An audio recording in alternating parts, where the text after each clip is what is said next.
Gold was like around 1,050, and now we're at 13 and change. Some people are out there saying that gold is going to be going down below 1,000. Other people are saying it's going to go much, much higher. What is your view on what gold and silver are going to do from this point on? Well, I think one thing we all have to remember is that it's not a freely traded market. It hasn't been a freely traded market since the 1960s, since the introduction of computers into the trading, our free market system. So I go a lot into the history of computer manipulation and computer rigging by the Fed, the Treasury, and the big bullion banks. It goes back to the 60s and 70s when we went off the gold standard. And the only reason the unbacked fiat system has lasted so long is because of the control of the gold and silver prices by those behind the scenes. And it's really easy to rig the markets if you have unlimited funds and you have the support of the SEC and the CFTC, which are the regulators in the United States. So that's what happened, has happened to our system, is that everything's been under the control of the manipulation by the Fed and the U.S. Treasury since the 60s and 70s. So you look at the prices today, and why does the price of silver go up or down, and why does the price of gold go up and down? It's got nothing to do with people buying and selling physical. It's got to do with where they, meaning the manipulators, our lovely government and the regulators, where they want it to go and where they need it to go to maintain the status quo and keep the system going. And it hasn't been traded freely since, that's over 40 years. So yeah, they'll put it where they want to put it. With a click of the mouse, they can put gold and silver to $0 per ounce, or they can put it to $1 million per ounce. That's how easy it is. But I do believe that we are approaching that time when this manipulation and the control over our markets and our lives is going to end. So yeah, I see it as a great time. Ultimately, a high silver price would destroy all the banks of the world, the large bullion banks, which will take down every other bank. So when they are ready to do it, and I believe the United States is just about there, because we are the largest debtor nation, and there would be nothing better for the United States than to destroy the system. And they can do that easily with, putting the price of silver at $100 or $200 or $300, which kicks off the derivative implosion through JP Morgan and Deutsche Bank. And then that would cover every other bank too, because they're all interconnected. When you talk about manipulation, I know you talked about click of a mouse, but can you just, from your research and everything that you've looked at, can you just give like an example of how they actually manipulate the gold silver market? Like, what do they actually do to manipulate it? Well, it's the price of gold and silver, of physical gold and silver, is determined on basically two markets right now, almost three, but two, and that's the COMEX, that's a futures and options market in the United States. And the way it happens is they throw 1 million ounces. Well, it's actually over 100 billion ounces yearly trading volume on the COMEX. But it's not real silver, and there's a delivery component, but it's very rare that people take delivery of the silver. And it's basically the bullion banks, the large banks like HSBC and JP Morgan and Deutsche Bank, trading back and forth to each other as they're told on these markets. And the other large market is the LBMA, which is another electronic market in London. And if you look at just the silver side of it, every year about 900 to 1 billion ounces of silver comes onto the market, new silver or recycled silver. But when you look at the 100 billion or 1 billion ounces of physical metal, over 100 billion are traded on the COMEX, and then there's even more than that traded on the LBMA exchange. So you wonder, all right, is this what is really being traded here to determine price? Is it the metal, or is it electronic promises of the metal being traded back and forth from these banks to control the price? I would say about 95 to 98% of all trades is just a handful of banks trading back and forth with each other to create an artificial price. Now, the Shanghai Gold Exchange and the Shanghai Silver's future market is kind of a new entrance to the system, and more emphasis is being put on that, which would be great. It's still an electronic exchange, and people think, oh, no, that's the real thing. It's not. It's electronic promises going back and forth, but there's more of a delivery component because in China and in Asia, there's more of an attachment to physical metal as a form of wealth than there is in the United States. So that's how the price is determined. It's determined on the electronic exchanges, futures and options. And these large players, there's probably a handful of them, 15 to 20 of them, all working together through the support and encouragement of the U.S. government and the Exchange Stabilization Fund, which was set up to rig these markets. 100% legal, 100% the plan, and then the only way you can run an unbacked system is to control the price of commodities and control the price of the U.S. dollar, which is also traded on these same exchanges, the electronic exchanges. So yeah, it's pretty easy to do. If you have control of a computer, you can click a mouse and you have the regulators protecting you as you do this. So when they do this and they continually have this, trading electronically going back and forth, what is the volume of actual people buying, selling the precious metal? Well, there's a lot of players in the market, but there are only a few dominant players that take up, like I said, 95% or so of the trades. And those dominant players are carefully controlled and orchestrated from behind the scenes from the people controlling the price.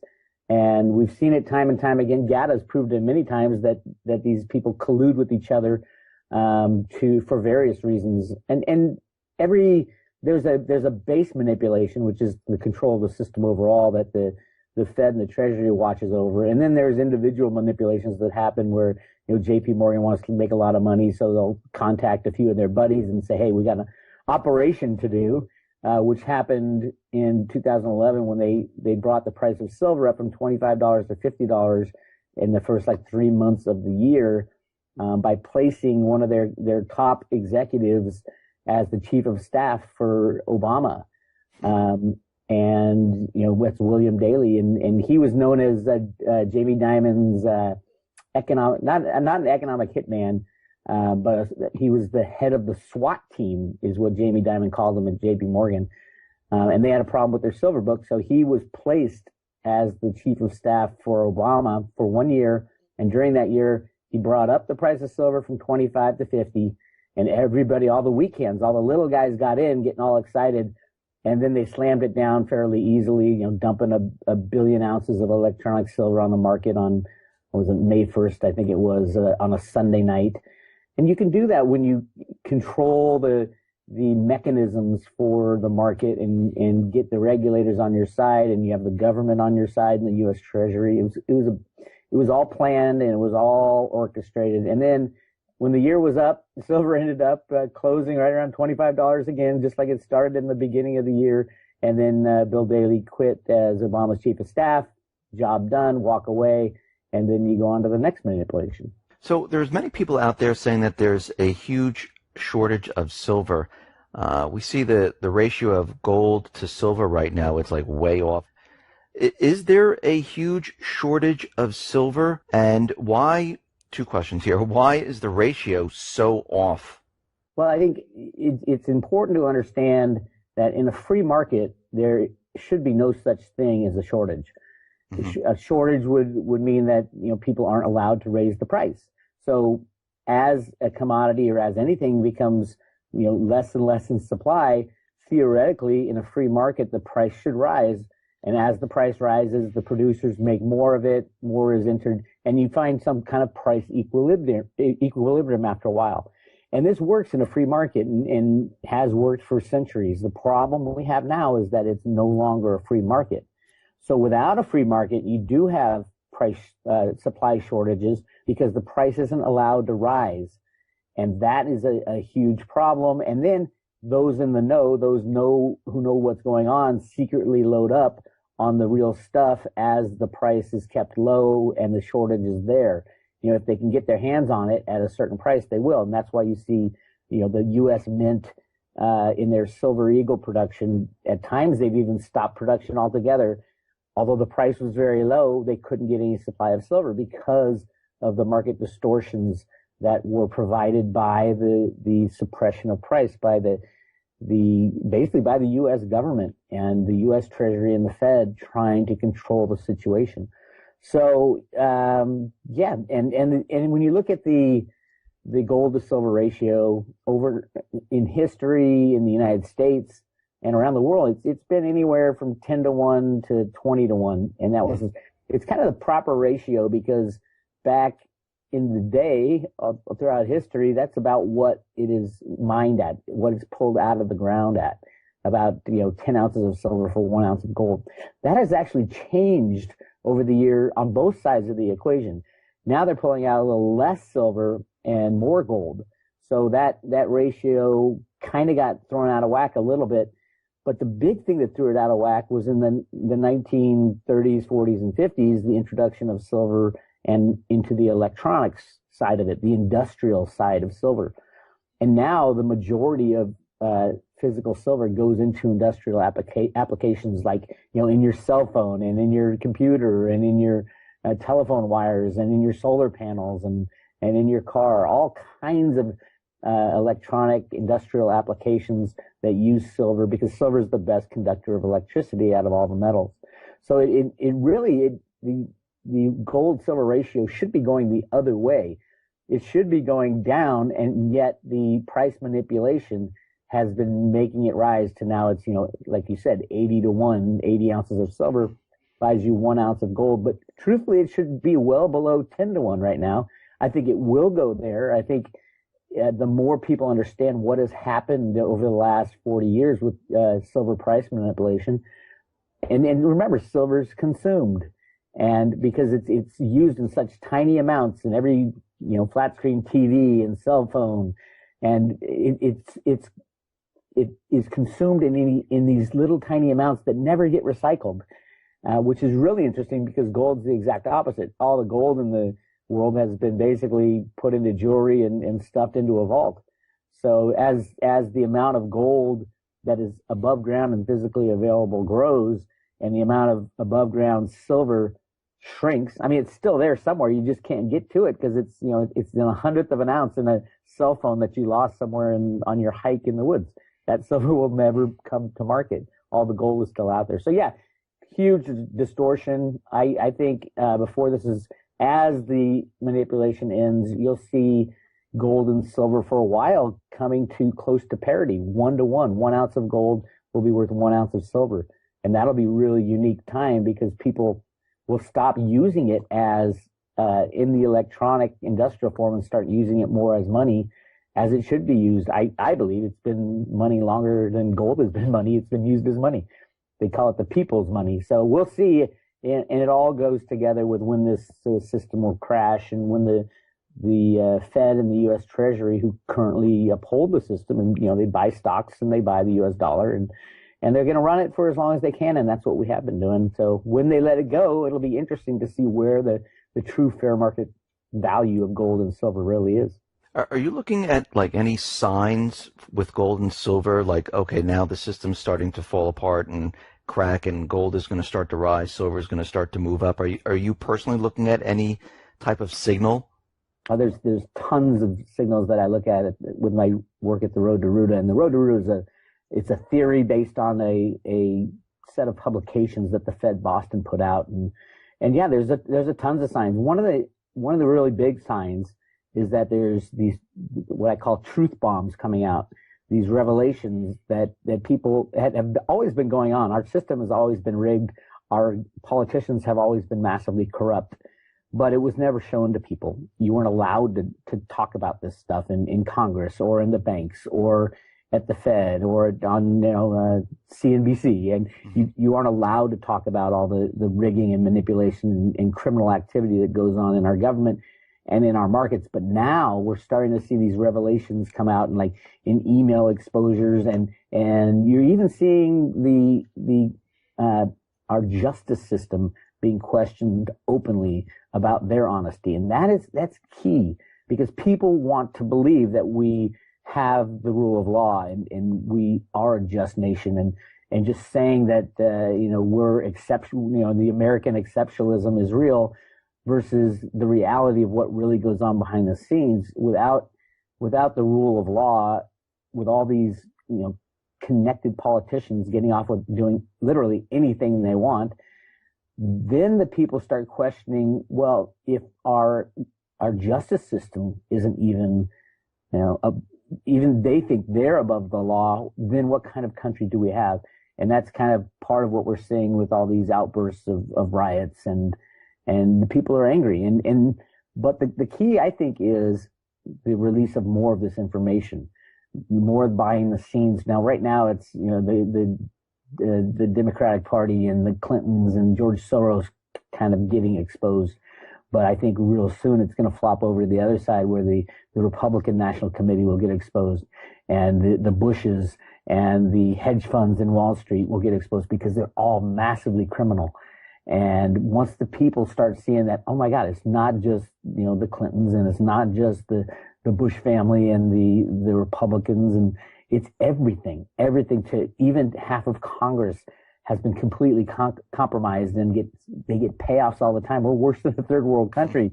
And that's the kind of thing that the American people won't stand for, because we do have there's an innate feeling that we should be above all this. We should be doing it the right way. This is America. This doesn't happen in America, things like that. And I think the people will stand up at that point, when it's just so blatant, in your face videos of Clinton talking about how, she's going to overthrow some government and secretly sneak arms into Libya and things like that. Those kind of things that it's undeniable on both sides. And it's not just the Democrats versus the Republicans, although they like to show that. I think it's a fight between what I call the good guys and the bad guys, even within government. So yeah, it's really, there's a lot of signs, and you're going to get these truth bombs over the next couple of weeks and months. And these truth bombs will really shine a light on what's really going on behind our backs. So what do you think is the biggest threat in America? You think the central bank is one of the biggest threats, or do you have any other opinion on who is the biggest threat in America? Well, my research into the central banks, and yes, there are bad people within the central banking system. I do understand that, and that's a huge part of the control of the bad guys over us. And my friends at GATA and I had a kind of a falling out, not a falling out, but just a difference of opinion, because with my Road to Roota stuff, I show and I outline exactly what the Fed is trying to do by creating so much money, so much electronic blips. And yes, the Federal Reserve System is not needed. It was set up as a con, basically, by the banksters back in 1913. I go through reasons why it was set up. It's really interesting. But yeah, we don't need a Federal Reserve. We don't need debt money. We have a U.S. Treasury, and we have a U.S. Congress. Congress supposedly still has the right to print and coin money, and with the stroke of a pen, they can abolish the Federal Reserve System, meaning that all the Federal Reserve notes will go to zero, getting rid of all our debt. Yes, it gets rid of all our electronic assets as well, but it gets rid of all our debt, and all it takes is a signing of you close the Fed down, and something like that, a truth bomb about the Fed and about all the bad things that the Fed has done. I do think they have done bad things, but I also think they've had a secret agenda to run the system as hard as possible, soaking up all the benefits of fiat money before it crashes. I think Alan Greenspan implemented this policy back in the early 1970s with a couple other guys. Paul Volcker was involved. Arthur Burns, who was the head of the Fed back then, and Greenspan's mentor. And those who don't know, Alan Greenspan was one of the original computer programmers who wrote the very first computer programs to run the financial system. He literally was the creator of electronic assets. Not like Al Gore when he said, I created the internet. But no, literally, Alan Greenspan created electronic financial assets. He even blames himself for the Y2K problem, because those are the programs that he wrote. And that's the reason why everybody in the mid-80s was asking, why is the world's biggest gold bug, Alan Greenspan, being put in charge of the Federal Reserve System? This was in 1987. Everybody was confused as to what was going on, because Greenspan had always wanted to return to a gold standard. And through the work, the publications at the Fed and the work that I've done, I've exposed kind of a behind the scenes plot, just like in the Wizard of Oz where the guy was pulling all the levers. This is the Federal Reserve Bank running the computer programs to run the system as long and hard as possible, build up your military, build houses, and run the monetary system to infinity and then implode it and go back to a gold standard. And that's the plan that they have going on. If you look at the new $100 bill, it's all gold on the right side of that bill, and right above the 100, it's part of the Declaration of Independence that talks about overthrowing your government when they get out of hand, and that's kind of where we are. Do you believe that the central bank, their whole agenda is not to improve the economy or help the dollar, get stronger? No, nor is Congress. Every time they say they're going to balance the budget or get spending in line, it's a lie. They do exactly the opposite, and it has been the plan, because the plan was to, if you went back onto a gold standard immediately back in the early 70s, or if you stayed on a gold standard, it would limit your ability to spend and build your infrastructure and build your military. So they didn't, and then they knew they would have to at some point, and that was the conclusion of the 1982 Gold Commission report that Ronald Reagan had established. Got all the smartest economists and gold bugs and people in the world and said, should we go back onto a gold standard? This was when inflation was going crazy and Paul Volcker had to jack the rates up to 20%. And the conclusion was, well, we think what the gold bugs are saying makes sense, but we think also that we can get the budgets in line and we won't have to go back onto the gold standard and we'll have more control if we just do it the way it is. So we'll just keep going until it implodes. So you would think they would, try to keep the budgets in line. But if you look at the amount of money printing that's gone on since 1982, it's really shot off the roof. And that was what the Federal Reserve Bank of Boston said in these documents that I uncovered, is that the only way back to a gold standard when you go off of it is to run the monetary system and print as much money as possible and destroy it through overprinting. And that's what they're trying to do. At the same time, they suppress the gold and silver prices to keep the game going. They buy the stocks, they buy the bonds, they support the U.S. dollar, and they can, with a computer, that's the ultimate power. You can click a mouse and do anything you want with the electronic price, because all our markets now are electronic prices of fictitious assets, trading back and forth with each other, the Fed trading back and forth with itself even. And, Michael Lewis, had a great expose on the Flash boys that do this stuff.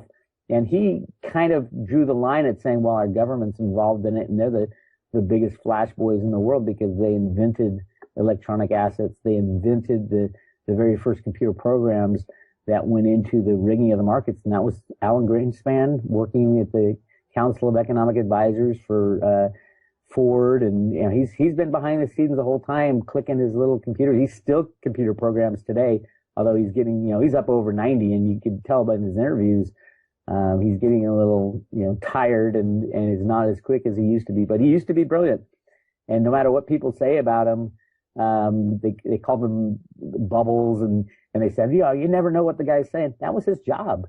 His job was to keep everybody off the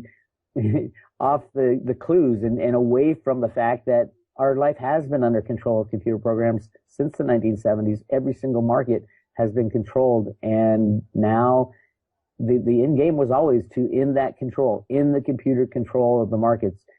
What I think they miscalculated, these people who have run the system for so long, is that we're the ones who are going to have to live through the end game of this. They should have ended it back in the 60s after Kennedy was taken out. They should have exposed all the criminals and had a come to Jesus moment in the United States. Now, here we are 50, 60 years later, and we have to do it. And it's not fair to us, but, it just has to be done. We can't keep kicking this can down the road with computer manipulation. So, Bix, if they're looking to crash the economy, why don't they just let it go? Why didn't they let it go in 2008? Well, I think the people weren't ready. I think the whole crash in 2008 was orchestrated by the Fed and by the Treasury. That was the plan. And then they, the bad guys, as I call them, like Hank Paulson goes in front of Congress and says, well, we need $700 billion.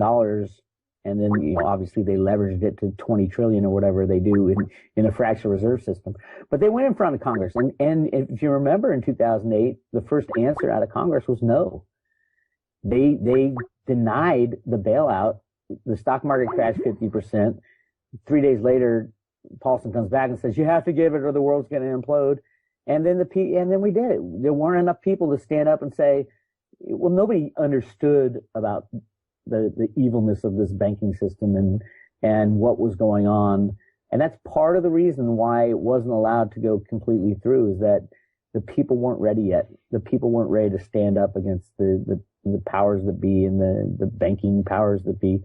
I think they are now. I absolutely think they are now. There's been movies, and if you walk down the street in America and say, what do you think of the big banks? They're going to say, I hate the banks. I can't believe we gave them a bailout. And now look at everybody on Wall Street who's making all this money, and we don't even have a job, and all our jobs are going to China. What is wrong with the country? And they're saying it now on the streets of like Milwaukee and in Chicago, and yeah, it's very scary about how that's all going down, and that's kind of I think that's being supported by the bad guys because they want the people to turn to them when this crash happens, not turn away from them. And turning to them would be, reallocating money in the same proportions that they stay rich. So yeah, it's a hard time, but this is the transition. This is something we need to go through. So the banks will crash again. They will come to Congress again, not for 700 billion this time. It'll be more like 20 trillion. And then it's up to the people to stand up and say, no, we're not going to let them do this again. When they do this, aren't the people going to say, hey, wait a minute? And I think you just said this, that, you did this before. Here we are again. You told us that everything was fine. We were recovering. And now the system's crashing. And you're saying that the people at this point will say, okay, no more. We can't have any more of this. I believe that's what will happen. Now, here's the problem. Problem is that they, meaning the banks and the government, bad guys, have got us so dependent upon the system for everything we do, for our to pay our bills, to work our day's work, to eat food, to have electricity. All that stuff depends on this banking system flowing properly. And if they don't get bailed out, it will not flow properly. Every single bank is dependent upon every other bank. That's why these banks are called too big to fail. And what it means is that if they fail, the rest of the banks will fail as well, and nobody will have anything on the electronic side. So people historically will always vote for themselves to get a bailout. The problem now is that the banks have stuck us with this problem. If we don't bail them out, we don't bail ourselves out. So that's kind of where it is. But if you think about it, what is the biggest problem, financial problem these days, is debt. It's not that people have too many electronic assets. It's that there's too much electronic debt out there. And a crashing of the banking system will get rid of the electronic debt as well as the electronic assets. So that'll be really interesting if the banks go to Congress, which they will, through the Jack Lew, the Treasury Secretary, and say, that they need $20 trillion for this bailout this time. I think the initial reaction will be no. Mm-hmm. And then the stocks, will drop 50% or 80%, and people will panic and say, okay, we'll give them something, but we need to stop what they've done before. And there's no way to stop it. It's either you bail them out or you can't, or you don't. You need to remove them. So if the same people are calling for the same thing, and then in the Dodd-Frank law that they passed, there was a provision added by Citibank at the last second that says for FDIC insurance, before anything gets paid out to the individual savings checking account or anything like that, they have to pay off the bank derivatives first, which is hundreds of quadrillions of dollars. So that provision, although everybody was jumping up and down saying, how dare they do this? They're guaranteeing their own bailout before us. That's not what's going to happen. They're guaranteeing that there is no bailout. That's what that is, because no way people are going to say, yeah, give the banks quadrillion dollars to cover their derivative bets, and then later we can get paid out for my $1,000 savings account FDIC insurance. So I do think that the banks will come to Congress, and Congress will say no this time. when they say no, what happens at that point? What happens to the dollar? What happens to people's accounts? Gone. Gone. 100% gone. Yeah, that's why they're called too big to fail. Is that if they fail, the system shuts down. There's no 401k. There's no there's no savings accounts or checking accounts. These are all everything you own electronically online that you see your balance or you get a statement in the mail. You need 4 or 5 credits to stay in business between you and that and ever seeing that money. Even if what will money be if the Fed fails? Right now our money is Federal Reserve notes, which is an IOU from a third-party bank. And all these different credits, meaning, your Schwab has to stay in business and Fidelity has to stay in business and, Midland Bank has to stay in business and it all revolves around the too big to fail banks and the system and the music keeps playing. And even your stock accounts, when you buy a stock and you hold it in your 401k, most of the times your brokerage house does not go out and buy that stock. They just credit your account. And they've been doing it for decades. And at the SEC, they call them failure to delivers. When a company like Schwab or Fidelity will purchase you'll purchase a stock, but it will never be delivered to your brokerage company because there's so much going. It's like a game of musical chairs. Every single day in America, over 300 million shares are not settled, meaning they take the money and they go gamble it themselves and they lend it to people to use margin accounts. And if the system stopped today, there'd be 10 to 15 actual true owners of each share of stock. That's how bad it has gotten. So the bad guys, as I call them, they want the system to crash just as much as the good guys, just for different reasons. So last time we spoke, you said that we're on track to collapse the second half of this year. Is your research still pointing to the second half of this year? Well, truthfully, I first called the collapse in 2007 when I found the Fed documents, and then what was it? I think Bear Stearns went down first, and then Lehman, and then we got to 2008, and that was a moment of are we going to bail out the system or are we going to let it crash? And in the United States, Congress decided to bail out the system. Now, this time, I don't think we will have a bailout. And if you look at all the things that are happening, no matter what the stock market prices are, because the Fed buys that with a click of a mouse, it's the European sovereign debt that's collapsing now. And the big bank, the mother of all mothers, Deutsche Bank, the largest derivative holder in the world, they even this weekend said we need a big collapse because the system is a mess. But yeah, they failed their latest stress test, although the European regulators said there's no such thing as pass and fail on this test, but they failed, and they're the largest derivative holder in the European banks. I don't know what the actual number is. Nobody really does. We're thinking about $60 billion or 50 billion euros or trillion with a T. But nobody really knows. And they say, oh, these are all offsetting each other. Well, that's all fine and dandy if they're offsetting each other. But if you go down, then, the other half of your $60 trillion derivative position will be defaulted on. So yeah, you go down, everybody else who owns a derivative goes down. So there is no real hedge in the derivative world anymore. So yeah, that's a lot of signs pointing there. And the United States is, we're holding things together by Scotch tape and computer market manipulation. And I think the plan is for the good guys and the bad guys. They both want it to crash before the election. And then it's like, all right, where do we go from here? That's the big question. And will these truth bombs that are coming out actually fully be exposed? Will we know everything? And I think to start a new system after this coming crash, we're going to have to know everything from every bank account a congressman holds in Panama or whatever place they hold them, to what has been done to us for the last 100 years. All the secrets that the government holds needs to be exposed for us to move forward. I think that's where we're approaching. So when this thing falls apart, you're talking about a reset. Well, no. No? A lot of people are talking about a reset. There's a lot of talk about like the NESR Act, the National Economic Stability and Recovery Act, that supposedly Bill Clinton signed in the 90s, getting ready for the crash after the dot-com stuff.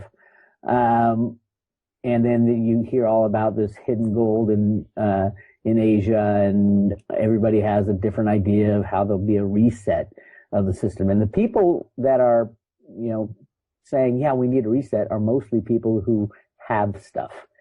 So it's the bankers who want a reset because that keeps the percentage of their wealth in line with everybody else. Yeah, if you devalue all currencies by 80%, they still keep their wealth because they own 80%.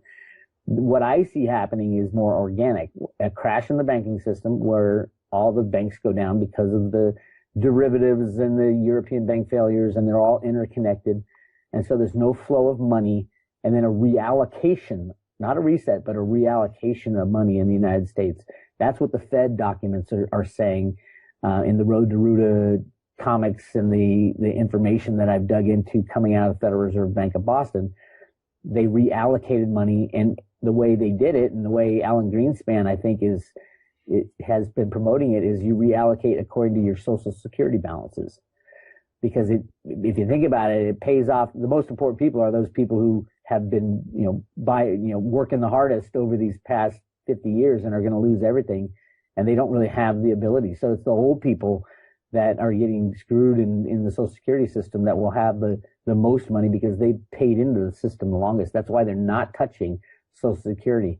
But today you think, oh, what do you mean Social Security? You don't make anything off that. Well, if it's the only money there is, yes, you will. Whoever's got the most in Social Security will be very rich because that will be, the new money allocated will be allocated according to who's paid into the system the longest.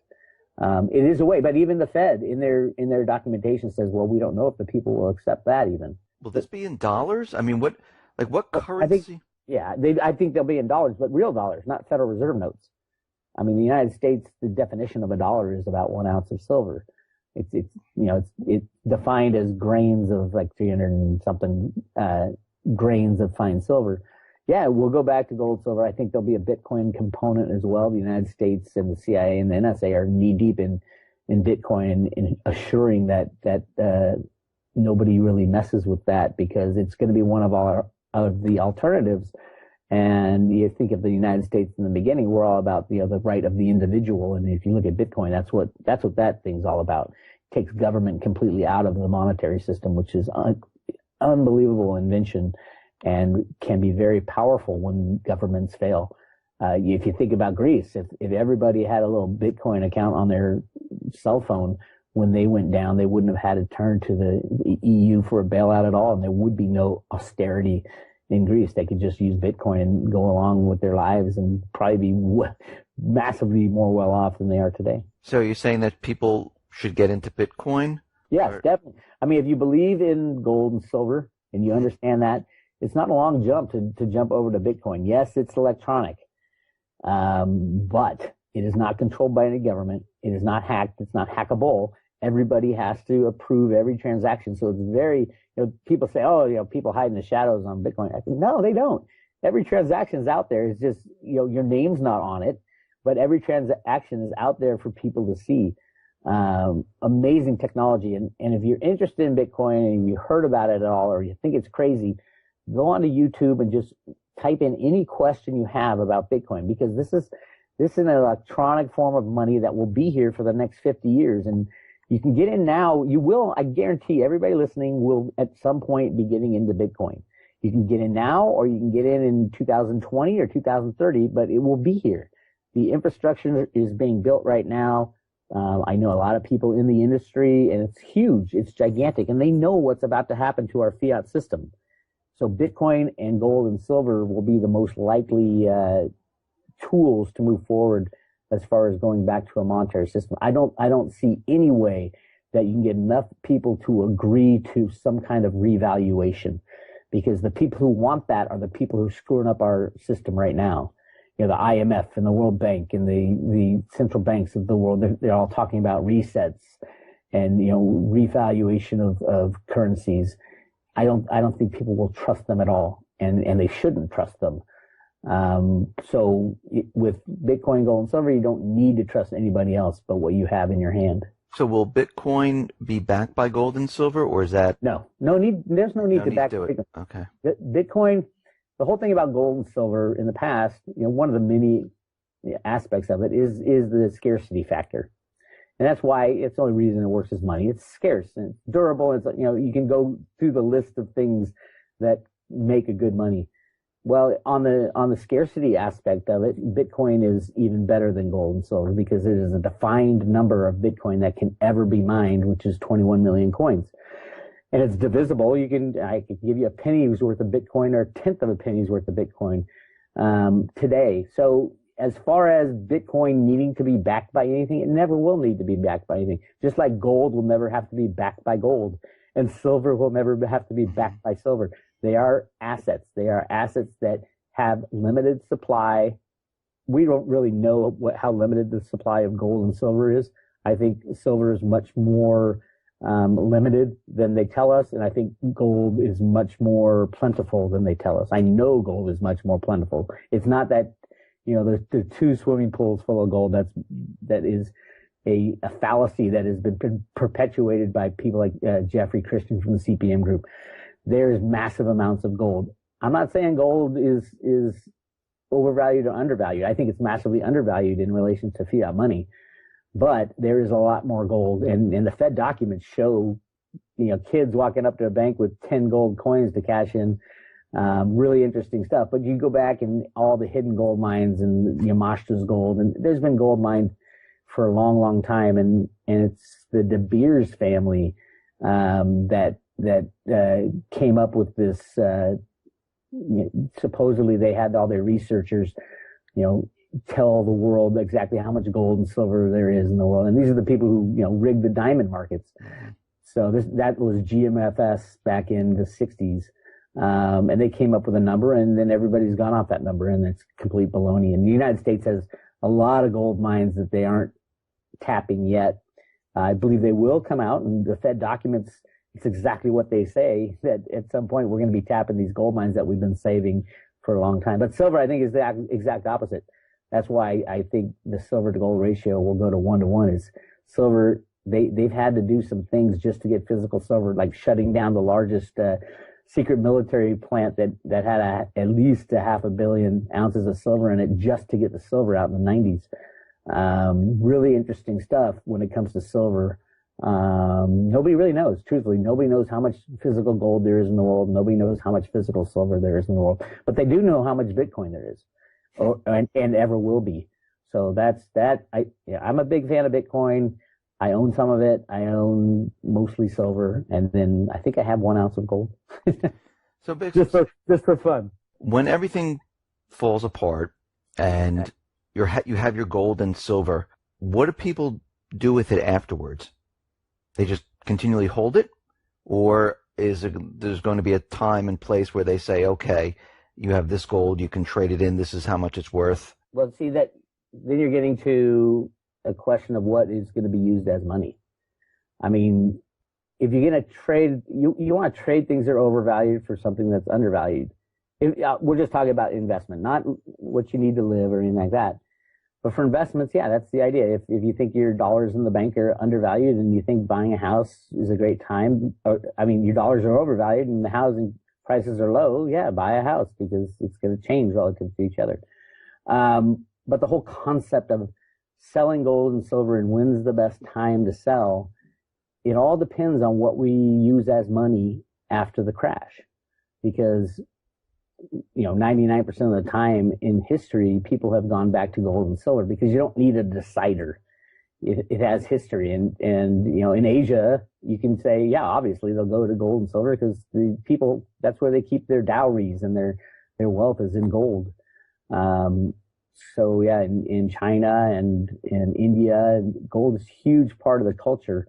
In the United States, we've been brainwashed into thinking that gold is a barbaric relic or whatever the term was, ridiculous. And people will learn very fast. And the cool thing to be looking out for in the next couple of months is everybody who's laughed at the gold and silver bugs, or everybody who didn't quite understand what was going on, is going to be clamoring to get their hands on physical gold and silver. And they'll be coming to you for advice, and they'll be running down to their, jewelry stores and local coin shops, trying to get their hands on physical gold and silver. And the people who hold that gold and silver are going to be saying, no way am I going to give this up. Give it up for what? Give the pieces of paper? So I think the coin shops around the United States will shut down for a while. They're not going to, if you owned a coin shop and all of a sudden the system breaks apart and everybody wants to get their hands on gold and silver, would you give the people gold and silver for pieces of paper with the Federal Reserve note on it? No. They're going to shut up their shop and, go take their gold and silver and retire on a desert island somewhere. So yeah, we're coming into some very interesting times. And the reason all this is happening is because the prices of gold and silver has been suppressed for so long. And we're not talking, 15 years or so that Gatta's been talking about it. I'm talking at least 50 years since 50, 60 years since the invention of computers. And then if you go back before that, hundreds of years, even before the creation of the Federal Reserve System. It goes back to, the opium wars in China. You can go back as far as you want, and throughout history, the manipulation of gold and silver and money in general has been ongoing, and it will continue after this next crash and after we go to something else. But usually after a crash, you have some times of relative stability with the monetary system because people don't trust anybody or anything with their money after it's been